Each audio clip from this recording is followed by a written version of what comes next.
मछवारा बेगूसराय। चलल नहीं जाए चलबे बाबा के लके नाम, चलल नहीं जाए चलबे बाबा के लके नाम। हो भोले बाबा गैया हमारो बोले बहु तू अपन विद्यापति धाम। हो भोले बाबा गैया हमारो बोले बहु तू अपन विद्यापति धाम। चलल नहीं जाए चलबे बाबा के लके नाम, चलल नहीं जाए चलबे बाबा के लके नाम। हो भोले बाबा कहिया हमारो बोले बहु तू अपन विद्यापति धाम। हो भोले बाबा कहिया हमारो बोले बहु तू अपन विद्यापति धाम। हो भोले बाबा कहिया हमारो बोले बहु तू अपन विद्यापति धाम।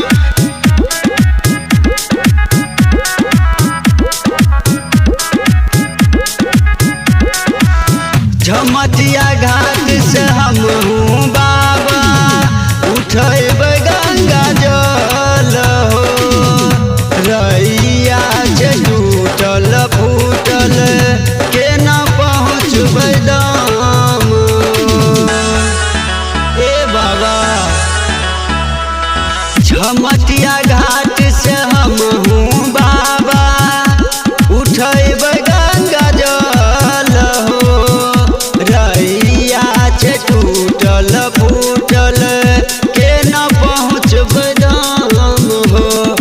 लैने छियै बेल पत्ता धतुर गाजा भांग, लैने छियै बेल पत्ता धतुर गाजा भांग।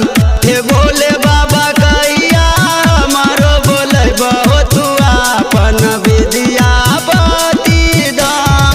हो भोले बाबा कहिया हमारो बोले बहु तू अपन विद्यापति धाम। हो भोले बाबा कहिया हमारो बोले बहु तू अपन विद्यापति धाम।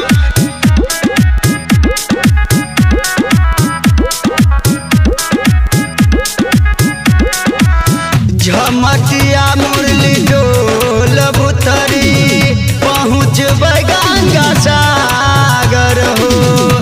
शेरपुर से कुछ दूर आगे छथिन भोलेनाथ हो।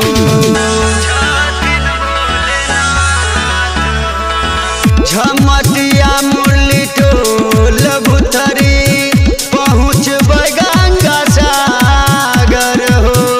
शेरपुर से कुछ दूर आगे छथिन भोलेनाथ हो।